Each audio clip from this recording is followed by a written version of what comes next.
The moon has no atmosphere. There isn't any air to breathe.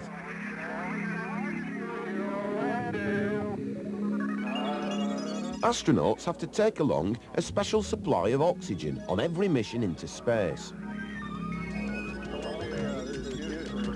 You could think of the Earth as a gigantic spacecraft. It has its own supply of oxygen in the atmosphere. But animals have been breathing the atmosphere for millions of years, and the oxygen has never run out. There must be something topping it up. Otherwise, we'd all be long gone from the face of the Earth. It's just one more reason to be thankful for plants and trees. They supply us with oxygen.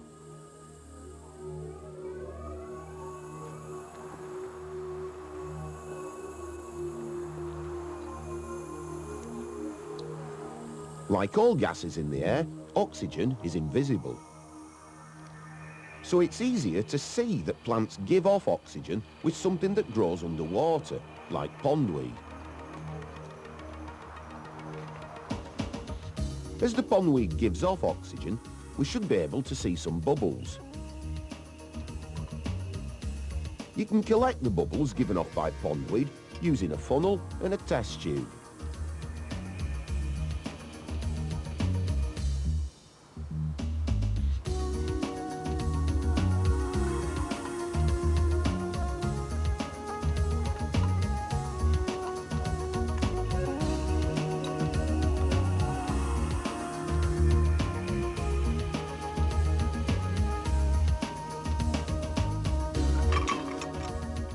The bubbles are gathered by the funnel and rise to the top of the tube.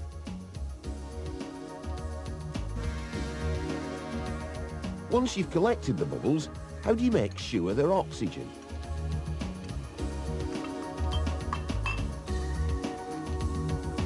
You've got to watch this test very closely. She's going to blow out the burning splint and then see whether it'll start glowing again in the test tube. It's difficult to collect enough oxygen from pondweed, but you can just see the splint glowing, honest. To explain how plants change the atmosphere, we have to go way back to the 18th century. Joseph Priestley was born in Yorkshire in 1733. He was famous for doing experiments with air. In one experiment, Priestley left a candle burning in a sealed jar.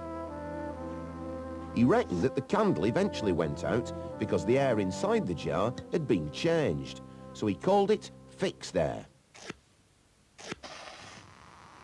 In fixed air, a burning match would go out straight away.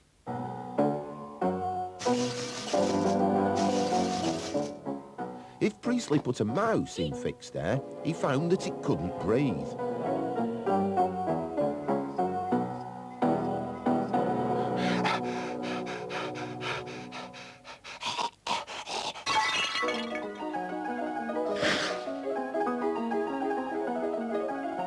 Priestley wanted to know why a mouse got into difficulties if it was given fixed air to breathe.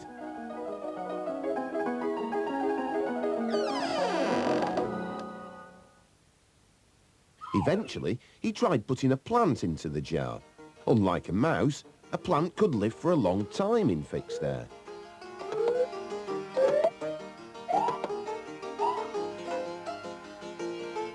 After the plant had been growing for a while, he found that a mouse could now breathe easily inside the jar.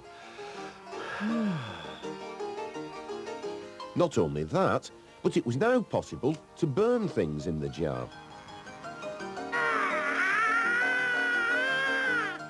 After this experiment, Priestley understood a lot more about air. We know now that it's a mixture of several different gases, including carbon dioxide and oxygen. Burning a candle converts oxygen into carbon dioxide. Fixed air has no oxygen left at all. A living plant converts carbon dioxide back into oxygen. Priestley's discovery was very important at the time, but even so, You should always try to think of experiments that don't involve animals.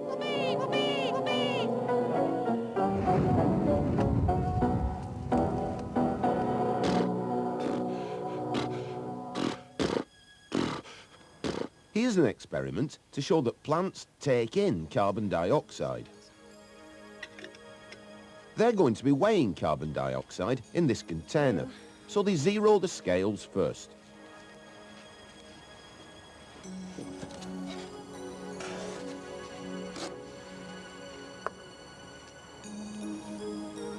Carbon dioxide sometimes comes in solid form. It's called dry ice.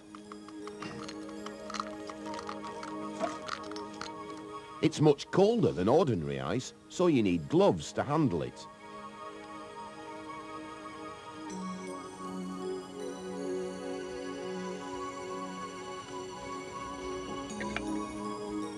They've put about 50 grams of dry ice into the jar.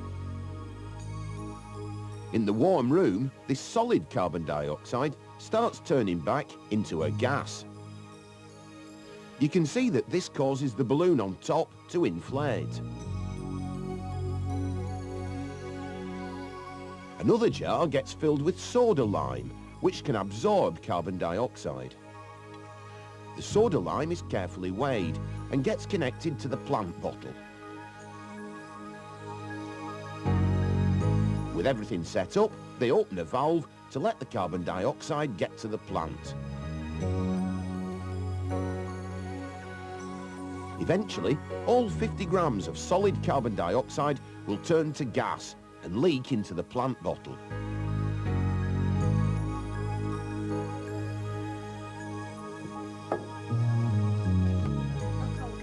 The green balloon has deflated again because the solid carbon dioxide has all gone.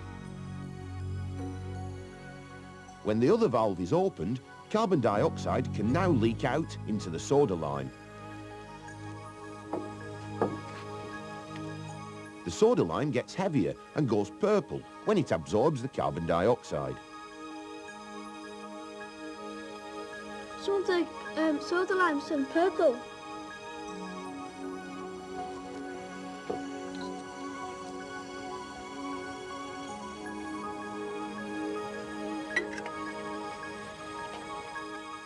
The soda lime is now about 20 grams heavier, so it has absorbed 20 grams of carbon dioxide. But there were 50 grams of carbon dioxide to start with. The plant must have taken up the other 30 grams. Plants take up carbon dioxide but give out a different gas, oxygen. So chemical reactions must be taking place inside the plant.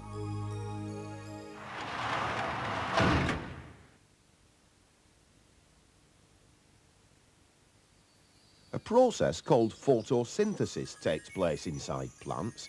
It involves several chemical reactions, but can be summed up like this. Carbon dioxide and water are the raw materials which the plant uses to make glucose. Oxygen is the other product of photosynthesis. But what else is needed for photosynthesis to take place? This is a speeded up film of beans growing in artificial light. When the blue light is on, it acts like daylight. At night, the leaves droop, but in the daylight, they spring back again.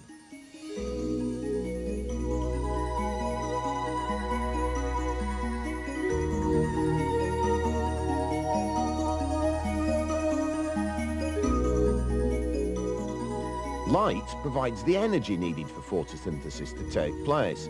It's usually written above the arrow in the equation. Green plants are given their colour by a pigment called chlorophyll. Chlorophyll plays an important part in photosynthesis.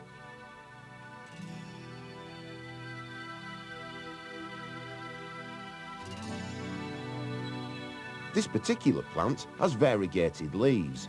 There's no green around the edges. You can remove the rest of the chlorophyll by boiling the leaves in alcohol.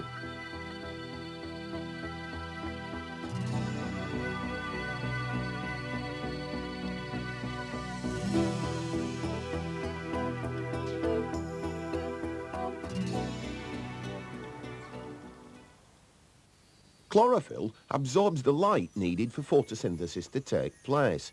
This light energy is converted into chemical energy, which is contained in the glucose.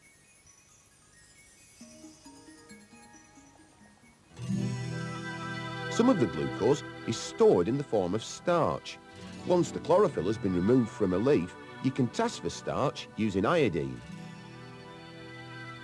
Iodine is orange, but goes blue when it comes into contact with starch.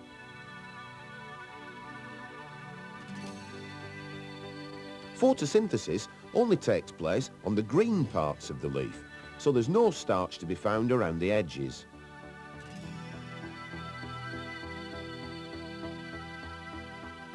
Chlorophyll helps plants absorb the light they need for energy and to grow.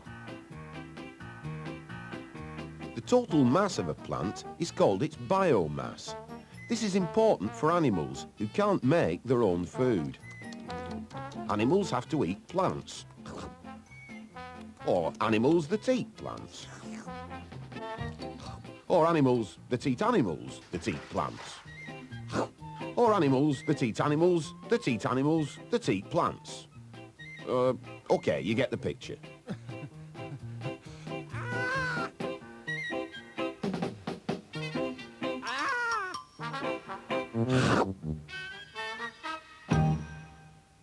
Only plants use light to make their own food, but it's just as well for animals that they do.